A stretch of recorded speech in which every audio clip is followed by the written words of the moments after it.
আচ্ছা, আজকে যে কোশ্চেনটা পড়বো সেটা হচ্ছে সুপারভিশন। ঠিক আছে, সবার প্রথম সুপারভিশন মানে তদারকি কাকে বলে। ঠিক আছে, সবার প্রথম পড়বো আমরা তদারকি কাকে বলে। ঠিক আছে, কি বলে তদারকি? তদারকি কি ইংরেজিতে বলা হয় সুপারভিশন। সুপারভিশন কাকে বলে? বলছে সুপারভিশন কিছু না, সুপারভিশন হচ্ছে একটা মেথড বা একটা পদ্ধতি বলতে পারিস, যার মানে ঠিক আছে, এমন একটা পদ্ধতি যার দ্বারা কর্মীদের কাজ দেখাশোনা করা হয়। মানে কোম্পানিতে যারা এমপ্লয়িরা কাজ করে না, ওরা কি কাজ করছে সেটাকে দেখাশোনা করা। তারপর প্রয়োজনীয় কার্যসূচি প্রণয়ন করা, মানে কিভাবে কি কাজ করতে হবে, মানে প্ল্যানিংটা দেওয়া, কার্যসূচি প্রণয়ন করা, কি কি কাজ করতে হবে এগুলো নির্দেশ দেওয়া। ঠিক আছে তো? এবং সঠিক পরামর্শ দেওয়া, তাকে বলা হয় তদারক। সুপারভিশন মানে বুঝিস তো, কোম্পানিতে যে সমস্ত এমপ্লয়িরা কাজ করে ওরা কাজগুলো ঠিকঠাক ভাবে করছে কিনা সেই বিষয়ে ওদের তদারকি করা, মানে সুপারভাইজ করা। যেমন বলছে কর্মীদের কাজটা দেখাশোনা করা, ওদের কার্যসূচি প্রণয়ন করা, নির্দেশ দেওয়া, সঠিক পরামর্শ দেওয়া, এটাই হচ্ছে তদারকি। যিনি এই কাজে তদারকি করে থাকেন তাকে তদারককারী বলে, মানে সুপারভাইজার। ঠিক আছে, যিনি এই কাজের সুপারভাইজ করেন, ঠিক আছে, যিনি এই কাজে সুপারভাইজ করে থাকেন তাকে বলা হয় সুপারভাইজার। সুপারভাইজার নাম শুনেছিস তো? যে সুপারভাইজ করে তাকে বলা হয় সুপারভাইজার। ঠিক আছে, কারখানার কর্মীদের সঙ্গে প্রত্যক্ষ যোগাযোগ তদারককারীর মাধ্যমেই। ঠিক আছে, কারখানার কর্মীদের সঙ্গে প্রত্যক্ষ ডাইরেক্ট রিলেশন, ঠিক আছে, মানে ডাইরেক্ট কমিউনিকেশন, বিভিন্ন যা বলতে প্রত্যক্ষ যোগাযোগ কি করে তদারককারী। তদারককারী মানে সুপারভাইজার মাধ্যমে ঊর্ধ্বতন কর্তৃপক্ষ করে থাকে এবং তদারককারীর নির্দেশে কার্যসূচি প্রণয়ন হয়। তো জাস্ট এটা এখান থেকে কি পরীক্ষায় কোশ্চেন আসতে পারে? একদম কথা নয়। ঠিক আছে তো? তো সুপারভিশন কাকে বলে পরীক্ষা দিতে পারে 1 নম্বর, ব্যাস। এসে কি জন্য দিতে পারে, তাহলে কি বললাম? স্যার কি লিখতে হবে? লিখবি যে উপায় বা পদ্ধতি দ্বারা, ঠিক আছে, কর্মীদের কাজ দেখাশোনা করে। আবার বলছি, যে উপায় বা পদ্ধতি দ্বারা কর্মীদের কাজ দেখাশোনা করা, প্রয়োজনীয় কার্যসূচি প্রণয়ন করা, নির্দেশ দেওয়া এবং সঠিক সময়ে পরামর্শ দেওয়া, তাকে বলা হয় সুপারভিশন। আর যিনি এই কাজ তদারকি করেন তাকে বলা হয় সুপারভিশন। ব্যাস, হয়ে গেল। এরপরে যে কোশ্চেনটা পড়বে এটা আমাদের সাজেশনে আছে, সেটা হচ্ছে সুপারভাইজারের কাজ। সুপারভাইজারের সুপারভিশন বলছি না, সুপারভাইজার কি কি কাজ করে থাকে। ঠিক আছে, তো সুপারভাইজার কাকে বলে? তাকে লেখা হয় যে ব্যক্তি তার অধ্যস্তন কাজের তদারকি করার ক্ষমতা থাকে তাকে বলা হয় সুপারভাইজার। ঠিক আছে, যে ব্যক্তি অধ্যস্তন মানে বুঝছো তার নিচের, ঠিক আছে, কাজের তদারকি করার সুপারভাইজ করার ক্ষমতা থাকে তাকে বলা হয় সুপারভাইজার। প্রথমে কি সুপারভাইজারের কাজ কি? ফার্স্ট কাজ হচ্ছে প্রিপারেশন অফ ওয়ার্ক শিডিউল। তাহলে ওয়ার্ক শিডিউলটা প্রিপেয়ার করা। কি বললাম? ওয়ার্ক শিডিউল প্রিপেয়ার করা। কি বললাম বুঝতে পারি তো? Preparation of work schedule, work শিডিউলটাকে প্রিপেয়ার করা মানে পয়েন্ট বলেছে কি কর্ম তালিকা প্রণয়ন করা। বলছি তত্ত্বাবধায়ক। দেখ ইংলিশ, বাংলার ইংলিশ গুলো বুঝিস। তত্ত্বাবধায়ক মানে সুপারভাইজার। ঠিক আছে, সুপারভাইজার সুষ্ঠু ও সুস্থির কর্মবাহের জন্য কর্ম তালিকা প্রণয়ন করে থাকে। তাহলে সুপারভাইজার যাতে কোম্পানিতে যাতে ভালো মতন কাজ হয়, কাজের ফ্লো যাতে ভালো মতন হয়, তার জন্য কি করে? ও একটা ওয়ার্ক শিডিউল তৈরি করে ফেলে। ঠিক আছে তো? সুষ্ঠু ও সুষ্ঠির কর্মপ্রবাহ বজায় রাখা, মানে কাজের ফ্লো যাতে ভালো মতন হয় তার জন্য কি করে তিনি শ্রমিকদের সামর্থ্য অনুযায়ী তাদের মধ্যে কাজ বন্টন করে, যেটা আমি বারবার একই কথা বলেছি, সেটা হচ্ছে ওয়ার্ক শিডিউল। নেক্সট পয়েন্ট বলেছে কি ইস্যুইং অর্ডার অ্যান্ড ইনস্ট্রাকশন, মানে অর্ডার আর ইনস্ট্রাকশন ইস্যু করা, মানে অর্ডার আর ইনস্ট্রাকশন এইগুলোকে তোমার দেওয়া, সেই অনুযায়ী কাজ করবে। অর্ডার দাও, কর্মীদের অর্ডার দাও, ওরা অর্ডার ওয়াইজ কাজ করবে। ওদেরকে ডিরেকশন দাও, ডিরেকশন ওয়াইজ কাজ করবে। বলছে সুপারভাইজার, ঠিক আছে, কার্যটা সম্পাদনের জন্য, কার্যটা ফুলফিল করার জন্য শ্রমিকদের আদেশ ও নির্দেশ দেয়। ঠিক আছে, অর্ডার, তারপর ইনস্ট্রাকশন এইগুলো দিয়ে থাকে। অধ্যস্তনের কোনো কাজ শুরু করা, অধ্যস্তন মানে বুঝিস তো, মানে সাবঅর্ডিনেট। ঠিক আছে তো? সাবঅর্ডিনেটের কোনো কাজ শুরু করা, পরিবর্তন সাধন করা বা থামানো হলো আদেশ দানের উদ্দেশ্য। তাহলে আদেশ দানের মেন উদ্দেশ্য কি? মানে সাবঅর্ডিনেটদের কোনো কাজ শুরু করে, কোনো কাজ করবে, এদের কাজটা শুরু করা বা কোনো কিছু পরিবর্তন করা বা কিছু কাজ করতে করতে আটকে দেওয়া, থামানো। ঠিক আছে, এটা হলো আদেশ দানের উদ্দেশ্য। অন্যভাবে কিভাবে কাজ সম্পন্ন করতে হবে সে সম্পর্কে গাইডলাইন প্রদান, মানে সে সম্পর্কে গাইডলাইন দিয়ে দেওয়াই হচ্ছে নির্দেশ দানের উদ্দেশ্য। তাহলে এ বলতে হলে আদেশ দান কি করে আর নির্দেশ দান কি করে। কিভাবে কাজ করতে হবে, ঠিক আছে, কোনো একটা কাজ কিভাবে তৈরি কমপ্লিট করতে হবে, ঠিক আছে, সে সম্পর্কে একটা গাইডলাইনটাই হচ্ছে তোর ইনস্ট্রাকশন, কিভাবে কাজ করতে হবে সেটা ইনস্ট্রাকশন, ঠিক আছে। আর অধ্যস্তনদের কোনো একটা কাজ শুরু করবে, কাজে কোনো কাজ করতে করতে কাজটা থামিয়ে দাও, পরিবর্তন করে দাও, এটা হচ্ছে আদেশদানের উদ্দেশ্য। এবার বলছে প্রোভাইডিং গাইডলাইন অ্যান্ড লিডারশিপ, ঠিক আছে, sorry providing guidance and leadership মানে উপদেশ দেওয়া, তারপর লিডারশিপ দেওয়া, ঠিক আছে। বলছে সুপারভাইজার তার বিভাগের শ্রমিকদের পরিচালনা করে, তিনি তাদের জন্য উৎপাদনের লক্ষ্যমাত্রা স্থির করেন এবং তাদেরকে অর্পিত কাজ সম্পাদনের জন্য প্রয়োজনীয় উপদেশ ও নেতৃত্ব প্রদান করেন। কিছু নেই, একদম সোজা নীতিতে সুপারভাইজার তার যে বিভাগগুলো আছে না, তার বিভাগের শ্রমিকদের পরিচালনা করেন। তাহলে সুপারভাইজার তো তার শ্রমিকদের পরিচালনা করবে, অবশ্যই ম্যানেজ করবে কে? সুপারভাইজার। তিনি তাদের জন্য একটা বলে দেয়, দেখো ভাই তোমাদের এতগুলো করে এত ইউনিট করে তোমাদের প্রোডাকশন করতে হবে, একটা লক্ষ্যমাত্রা বেঁধে দেয়, ঠিক আছে তো।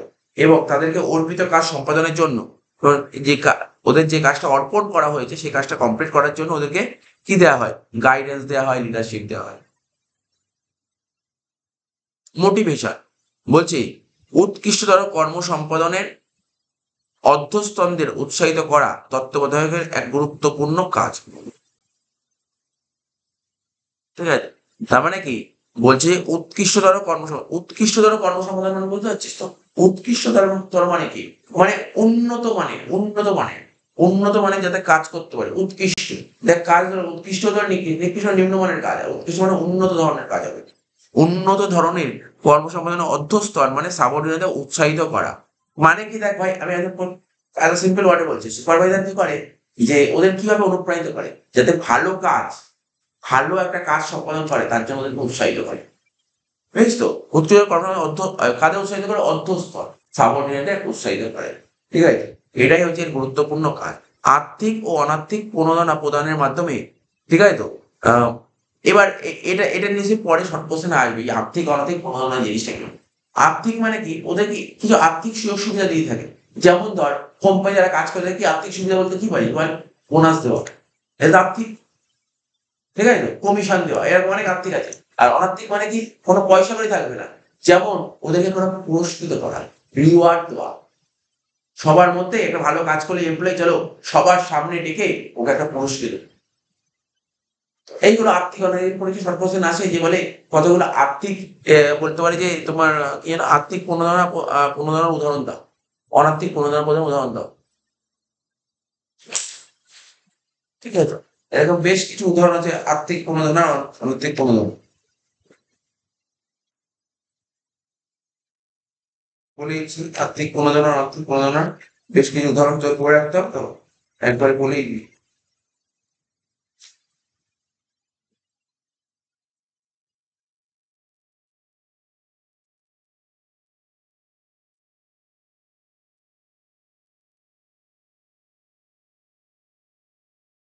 যেমন এখানে বলেছে অনার্থিক প্রণোদনা বা অনার্থিক উৎসাহ, বলছে কি বলছে ব্যাপারটা? বলছে কাজের ভালো পরিবেশ সৃষ্টি করবে, কাজের ভালো পরিবেশ সৃষ্টি করবে। তারপর কি মানে এই পয়েন্টটা বলেছে কাজের ভালো পরিবেশ সৃষ্টি করা। তো এরকমই বেশ কিছু পয়েন্ট আছে।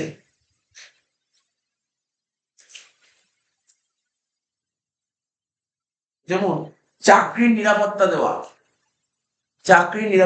ঠিক আছে, অনৈতিক প্রেরণা। তো শ্রমিকদের কাজ করার স্থানের সুবন্দোবস্ত, যেমন কাজের ভালো পরিবেশ, তারপর শ্রমিকদের নিরাপত্তা, এগুলোতে বলতে পারছি। হুম,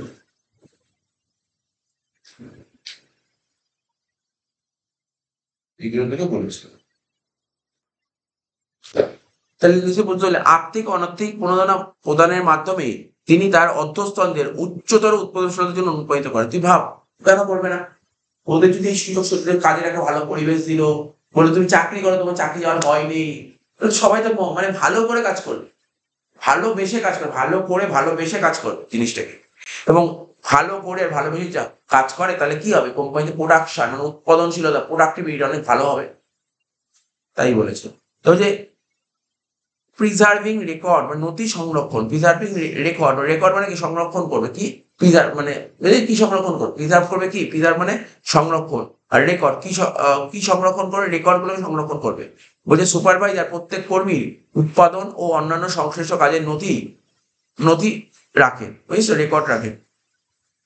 তাহলে সুপারভাইজার কি করে, প্রতিটা কোম্পানি যে সমস্ত কর্মীরা কাজ করে কত কি প্রোডাকশন করলো বা আরো যে টুকটাক আনুষঙ্গিক কাজকর্ম করলো তার রেকর্ড রাখে, এবং শীর্ষস্তরের ব্যবস্থাপনা মানে টপ লেভেল ম্যানেজমেন্টকে প্রয়োজনীয় তথ্য সরবরাহ করে। বুঝতে পারলি? তো ঠিক আছে। তো কন্ট্রোল অফ পারফরমেন্স, সুপারভাইজার পূর্ব নির্ধারিত মানের সঙ্গে প্রকৃত কাজে তুলনা করে। তাহলে সুপারভাইজার কি করে, পূর্ব নির্ধারিত মানও একটা বেঞ্চমার্ক ঠিক করেছিল, ঠিক আছে, তো তার সাথে যে প্রকৃতি যে কাজ আমি কন্ট্রোলে পড়েছিলাম, কন্ট্রোলে ধাপে পড়েছিলাম স্টেপসে, একটা তুলনা করে শ্রমিকদের কর্ম সম্পাদন নিয়ন্ত্রণ করে, ঠিক আছে তো। তিনি অধ্যস্তনদের মানে সাবঅর্ডিনেটদের তাদের কাজের ফলাফল বর্ণনা করেন এবং কর্মদক্ষতা উন্নয়নের উপায় বলে দেন, মানে কর্মদক্ষতা মানে কাজটা কি করে আরো ডেভেলপ করা যায় তার একটা উপায় বলে দেন। বুঝে গেল? বলছে ম্যানেজমেন্ট আর ওয়ার্কারের মধ্যে কি হয়, একটা যোগাযোগ, ম্যানেজমেন্ট আর ওয়ার্কার, ঠিক আছে। বলছে সুপারভাইজার ম্যানেজমেন্ট আর ওয়ার্কারের মধ্যে একটা যোগাযোগ হিসেবে কাজ করে, ম্যানেজমেন্ট আর ওয়ার্কারের মধ্যে, ঠিক আছে। তিনি একদিকে ব্যবস্থাপনার চিন্তা ভাবনা শ্রমিকদের জানিয়ে দেয়, অন্যদিকে শ্রমিকদের সমস্যা ব্যবস্থাপনা জানিয়ে দেয়। তাহলে কি বললাম, একদিকে ব্যবস্থাপনা চিন্তা ভাবনা শ্রমিক জানাবে, আবার শ্রমিকের চিন্তা ভাবনা ব্যবস্থাপনা জানিয়ে দেবে। এইভাবে তিনি ব্যবস্থাপনা শ্রমিকদের মধ্যে ভুল বোঝাবুঝি মানে ভুল বোঝাবুঝিটা দূর করতে সাহায্য করে, বা কোনো ঝামেলা হলে সেটা দূর করতে সাহায্য করে। তাহলে হ্যান্ডলিং গ্রিভেন্স, ঠিক আছে, গ্রিভেন্স মানে বুঝিস তো, অভিযোগ, ক্ষোভ, অভিযোগ, ঠিক আছে। এইগুলো কি করে হ্যান্ডলিং করে, নিয়ন্ত্রণ, কোনো রকমের কোনো ক্ষোভ হলো বা অভিযোগ হলো সেগুলো কন্ট্রোল করার চেষ্টা করে। শ্রমিকদের সঙ্গে সুপারভাইজারের প্রত্যক্ষ যোগাযোগ থাকে। অ্যাকচুয়ালি ফ্যাক্টরিতে যে কাজ করে না শ্রমিকরা, ওদের সঙ্গে কাজ যোগাযোগ থাকে, সুপারভাইজারেরই যোগাযোগ থাকে, সুপারভাইজার থাকে ওখানে, ঠিক আছে তো। তাই তিনি অতি সহজে শ্রমিকদের অভাব অভিযোগ জানতে পারে, বুঝতে পারলি তো। মানে ওদের সমস্যাটা কোথায় ওরা খুব ভালো করে জানতে পারে। কেউ বলবে যে ওর ফ্যামিলিতে কোনো প্রবলেম চলছে, বা তার কারোর বোনাস দরকার, কাজের নিরাপত্তা পাচ্ছে না, বিভিন্ন রকম, ওর মানে একটা এমপ্লয়ি কাজ করছে ফ্যাক্টরিতে, ওর কোনো রকমের কোনো অভিযোগ থাকলেও কাকে জানাবে, সুপারভাইজারকে জানিয়ে দেবে, স্যার আমার এই প্রবলেম হচ্ছে, ঠিক আছে। যখন তিনি কোনো ক্ষোভ বা অভিযোগ জানতে পারেন তখন তা প্রতিবিধানের চেষ্টা করে, ঠিক আছে, ও এটাকে প্রতিরোধ করার চেষ্টা করে। কিন্তু যদি তিনি ক্ষোভ বা প্রতিবিধান করতে না পারে তবে তা উচ্চতর ব্যবস্থাপনাকে জানান। ও নিজে যদি না পারে কাকে জানাবে, ওর টপ ওর ওর লেভেল ওর হায়ার লেভেলকে জানবে, ঠিক আছে। আশা করি বুঝতে পারছিস। তারপর এনসিওরিং সেফটি, ঠিক আছে, নিরাপত্তা সুনিশ্চিত করা। বলছে শ্রমিকদের নিরাপত্তা সুনিশ্চিত করা হলো সুপারভাইজারের একটা দায়িত্ব, ঠিক আছে। শ্রমিকদের কাজে দেখিস কিছুক্ষণ আগেই বললাম এই পয়েন্ট, শ্রমিকদের কাজের নিরাপত্তার জন্য তাদেরকে যথাযথ শিক্ষা, ঠিক আছে তো, ও প্রশিক্ষণ দেন, মানে এডুকেশন এবং ট্রেনিং দেয়। দুর্ঘটনা সম্ভবত হ্রাস করার জন্য তিনি নিয়মিত যন্ত্রপাতি ও সাজ সরঞ্জাম পরিদর্শন করেন, যাতে কোনো অ্যাক্সিডেন্ট না হয় মেশিনে যে কাজ হয় না, অনেক মেশিনে অ্যাক্সিডেন্ট হতে পারে, ঠিক আছে, তাই জন্য মেশিন বারবার করে সুপারভাইজ করে মেশিনগুলোকে। তো এটা বলে দিয়েছে নিশ্চয়ই, বুঝতে পেরেছি কোশ্চেনটা খুব ইম্পর্টেন্ট, মানে ভালো কোশ্চেন ছিল, ঠিক আছে। তো রুটিন টাইপের কাছে ওই পাওয়াটা থেকে সেই কাজটা শুরু করতে পারবে, করতে করে নিতে পারবো, টেবিল আমাদের অর্গানাইজেশন তারপর না না, এবার পড়বো আজকে যেটা বললাম দুটো রকমের কোশ্চেন পড়বো, আজকে পড়বো কমিউনিকেশন। এইটাই আবার পরবর্তী সময় যেমন, এখন তো দেখ এখন যারা ইংলিশ মিডিয়াম পড়বে তারা ইংলিশই পড়বে, যারা বেঙ্গলি পড়বে তারা বেঙ্গলি পড়বে। যারা ইংলিশ মিডিয়াম পড়বে তাদের কি সুবিধা, এরপরে কলেজের একটা সাবজেক্ট আছে বিজনেস কমিউনিকেশন, ওটা পুরো ইংলিশে পড়তে মানে এই লেখাটাই লিখতে হবে, বুঝছো, এই লেখাটাই লিখতে হবে, এটা এখানে যে বাংলায় লেখা আছে ওটা পুরো ইংলিশে গিয়ে লিখতে হবে। তো কি বলছে, কনসেপ্ট অফ কমিউনিকেশন, কমিউনিকেশন সম্পর্কে ধারণা।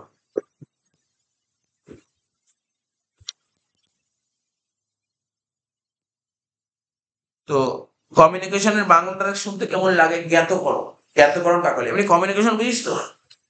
বলছে কমিউনিকেশন শব্দটা একটা ল্যাটিন শব্দ, এটা একটা ল্যাটিন শব্দ, কমিউ কমিউনিস্ট থেকে এসছে, যার মানে কি সাধারণ, কমন, মানে কমিউনিকেশন শব্দটা ল্যাটিন ওয়ার্ড, ঠিক আছে, কমিউনিস্ট থেকে এসছে, যার মানে কি কমন বা সাধারণ। এটা হলো একটা সাধারণ পদ্ধতি যার মাধ্যমে দুই বা ততোধিক ব্যক্তি নিজেদের মধ্যে ধারণা ও তথ্য বিনিময় করে, ঠিক আছে। কমিউনিকেশনটা কি হলো, কমিউনিকেশন হচ্ছে একটা পদ্ধতি যার মাধ্যমে দুই বা ততোধিক ব্যক্তি নিজেদের মধ্যে ধারণা ও তথ্য বিনিময় করে।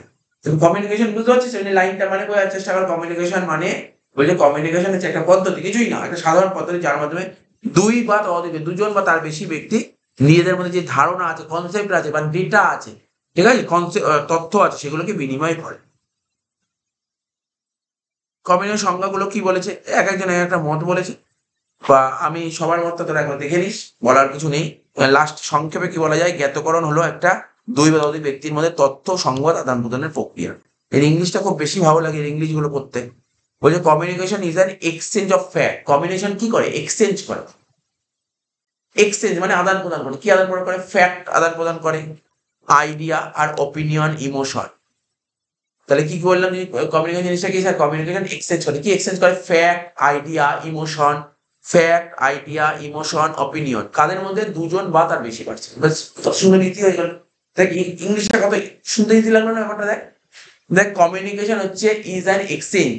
কমিউনিকেশন কি করে? এক্সচেঞ্জ করে। কি এক্সচেঞ্জ করে?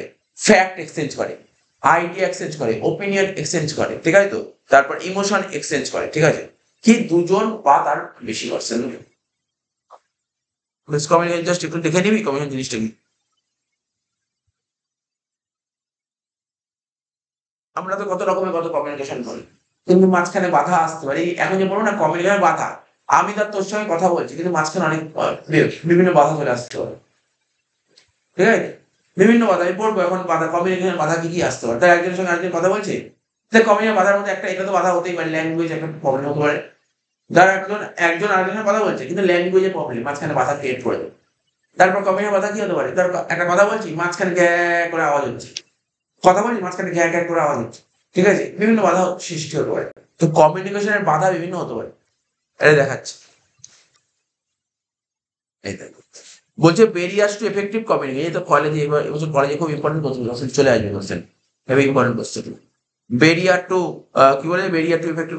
এটাই আমার ইউটিউব অলরেডি আছে, এটা ইংলিশ ভার্সনে যে ভিডিওটা করা, ওর উপর মোটামুটি 1 ঘন্টা, অনেক বড় ভিডিও, অনেক বড় ভিডিও। মানে খুব এক একটা পয়েন্ট খুব ধরে ধরে বোঝানো হয়েছে, লাইন বাই লাইন বোঝানো হয়েছে। এখানে তো বইতে বেশি কিছু লিখে নি, এখানে পয়েন্ট দিয়েছে, ব্যাস 1 লাইন করে লিখে দিয়েছি। ওখানে বইতে কি করেছে? 1 লাইন করে লিখে নি, এই এই জিনিসের কি ভালো দিক খারাপ দিক এরকম করে সব ডিটেলস লেখানো হয়েছে। তো যাই হোক, জ্ঞাতকরণে যে বাধা হয়, ঠিক আছে? জ্ঞাতকরণের বাধাগুলো কোনো 4 দিক থেকে ব্যাখ্যা করতে, 4 দিক থেকে। কি কি স্যার 4 দিক থেকে? একটাকে বলে সিমান্টিক বেরিয়ার, ঠিক আছে তো? একটাকে বলে সিমান্টিক বেরিয়ার মানে ব্যাখ্যামূলক বাধা, ঠিক আছে? তারপর বলে একটা সাইকোলজিক্যাল বেরিয়ার অর্থাৎ মনস্তাত্ত্বিক বাধা। একটাকে বলে অর্গানাইজেশন বেরিয়ার মানে সাংগঠনিক বাধা, ঠিক আছে তো? লাস্ট পার্সোনাল বেরিয়ার মানে ব্যক্তিগত বাধা। 4 ধরনের বাধা। কি কি বললাম? Semantic barrier, psychological barrier, personal barrier, আর একটা কি বললাম? অর্গানাইজেশন বেরিয়ার, ঠিক আছে? বেরিয়ার মানে জানিস তো? বেরিয়ার মানে কি? বাধা। বেরিয়ার মানে বাধা। তো সেবার দেখে নিস, তোকে পড়তে হবে। বল সিমান্টিক বেরিয়ার জিনিসটা কি?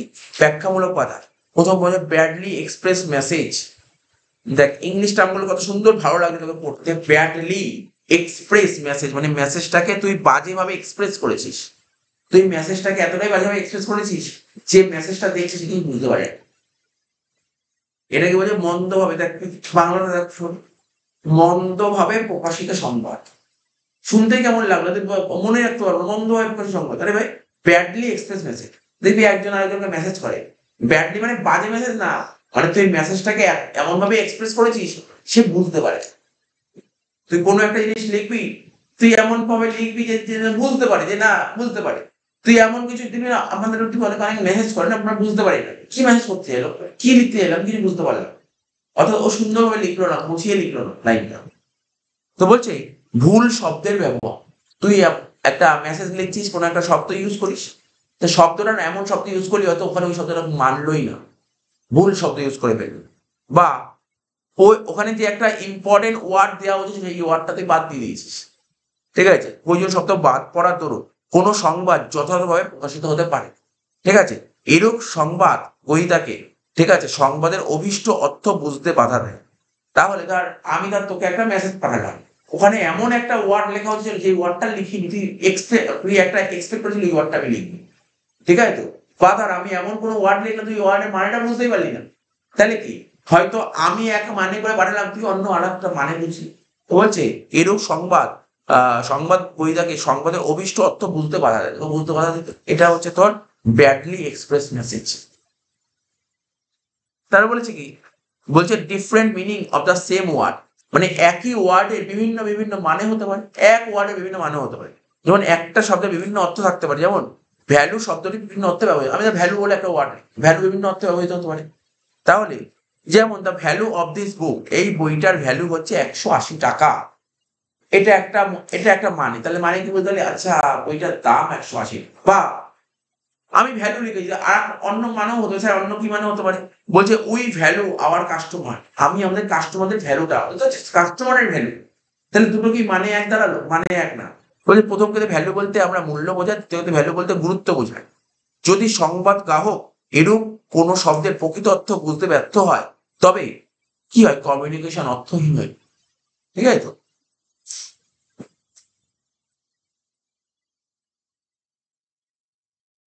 এই বইয়ে যে লেখাগুলো আছে, লেখাগুলো পড়ে শুধু বুঝতে পারছিস, মাথার মধ্যে পুরো ক্যাচ করতে পারছি ব্যাপারগুলো, কিন্তু অন্য বইতে লেখা আছে মানে ঠিক ভালো বুঝতে পারবি না।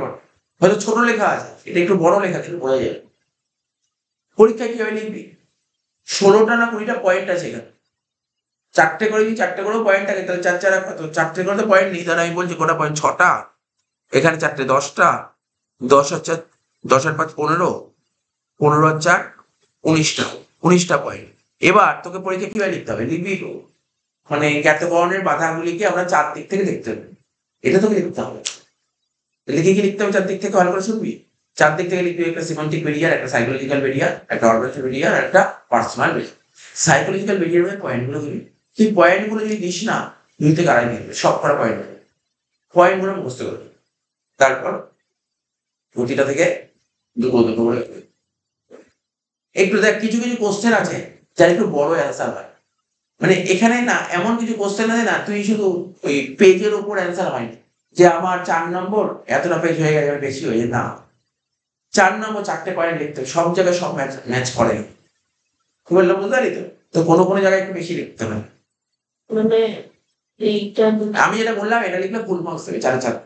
মস্তিষ্ক কি এটা সাইকোলজিক্যাল ব্যারিয়ার থেকে এই পয়েন্ট গুলো, হ্যাঁ, নম্বর লিখবি যে জ্ঞাতকরণের বাধাগুলিকে আমরা 4 দিক থেকে দেখি। একটা লিখবি সিমান্টিক ব্যারিয়ার, ঠিক আছে, তারপর লিখবি psychological barrier, personal barrier. Semantic ব্যারিয়ারের মধ্যে এই পয়েন্টগুলো পড়ছে, ঠিক আছে, সিমান্টিক ব্যারিয়ারের মধ্যে এগুলো অন্তর্ভুক্ত। এর মধ্যে সব সব লিখে নিবি, ফটাফট করে লিখে নিই। তারপর সিমান্টিক ব্যারিয়ার দুটো পয়েন্ট অ্যানালাইজ করবি, সব কাজে দুটো পয়েন্ট অ্যানালাইজ, ঠিক আছে। অনেকে কি লিখবে, অনেকে এটা লিখবে। এবার দেখ না কার খাতা ভালো, মানে নর্মাল ব্যাপার, এইটা যে লিখবে তাকে ভালো নাম্বার দেবে, নাকি যে লিখলো যে যত করে বাধাগুলো লেখো ও 4টে পয়েন্ট লিখে নিবে, ঠিক আছে, তাহলে তো কত ভালো নাম্বার পাবে না। এটা যে লিখবে তার বেশি নাম্বার হবে, এই জন্য তোকে প্র্যাকটিস করতে হবে লেখা।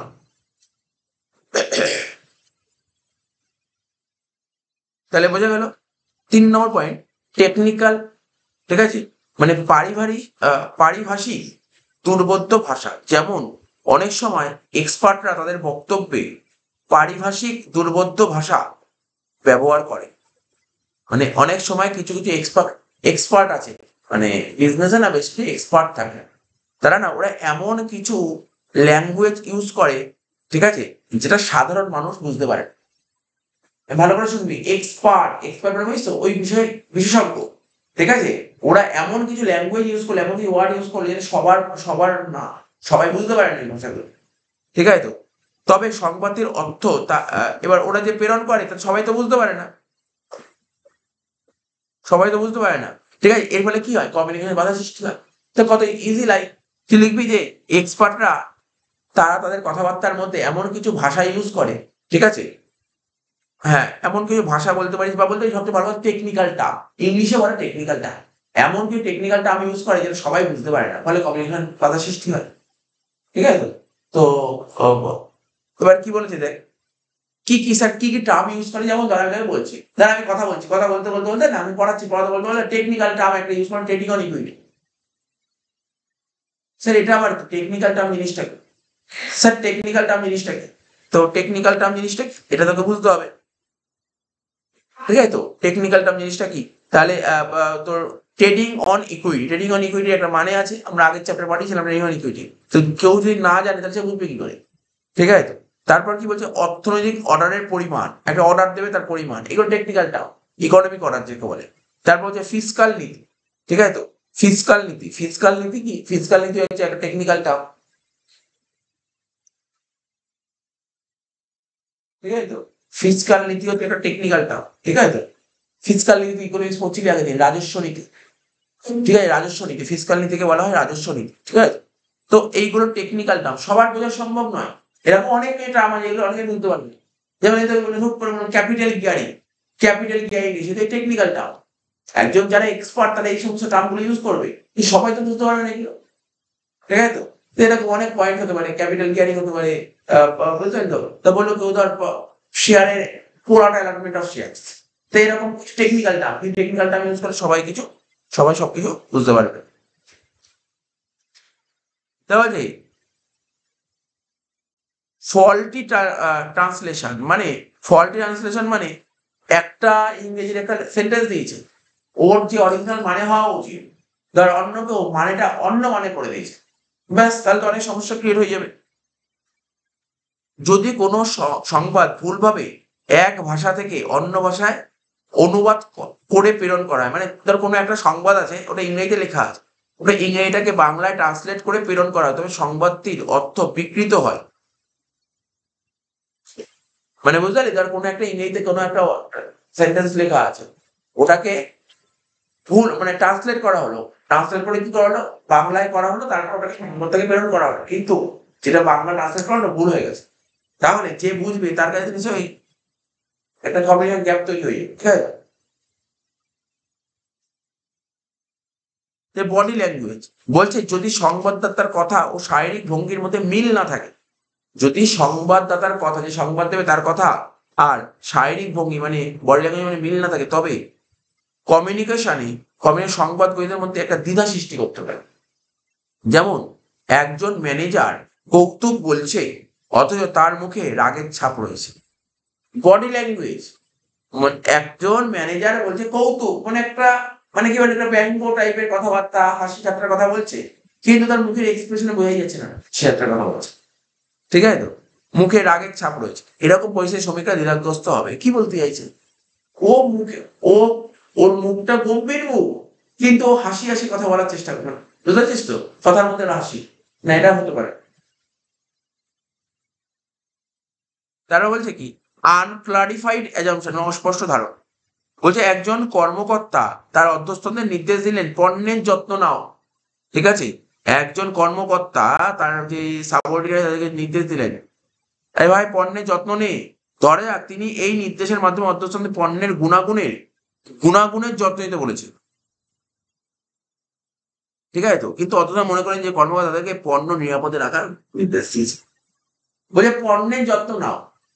এবার এমপ্লয়িরা কি ভাবছে, যে যারা কাজ করে স্টাফ ওরা ভাবছে, যে ওয়ার্কাররা ভাবছে যে না পণ্যের গুণাগুণটার কথা ভাবছে, কোয়ালিটি সম্পর্কে বলছে, কিন্তু হয়তো বলতে যে না গুণাগুণ না, পণ্যটাকে তুমি যত্ন সহকারে কেয়ারফুলি রাখো।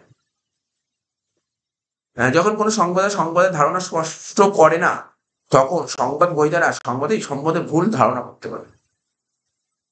এবার যে সাইকোলজিক্যাল ব্যারিয়ার কি কি হতে পারে, ল্যাক অফ অ্যাটেনশন, মনোযোগের অভাব। যদি কোনো গ্রাহক সংবাদ ছাড়া অন্য কোনো বিষয় চিন্তায় মগ্ন থাকে, তবে মনোযোগের অভাবের দরুন সে সংবাদের প্রকৃত অর্থ বুঝতে পারে না, ঠিক আছে। বলছে যদি কোনো গ্রাহক, ঠিক আছে, সংবাদ ছাড়া অন্য কোনো মানে অন্য কিছু বিষয় চিন্তা ভাবনা করছে, তাহলে এই মনোযোগের অভাবের জন্য সে সংবাদের প্রকৃত মানে বুঝতে পারবে না।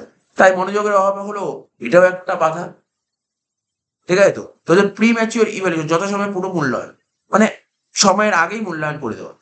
প্রেরক সম্পূর্ণভাবে সংবাদ দেওয়ার আগেই যদি কোনো প্রাপক কোনো সংবাদ মূল্যায়ন করে, বলছে প্রেরক সম্পূর্ণভাবে সংবাদ দেওয়ার আগে যদি প্রাপক কোনো সংবাদ মূল্যায়ন করে, তবে প্রাপকের পক্ষে যথাযথভাবে সংবাদটি মূল্যায়ন করা সম্ভব নাও হতে পারে।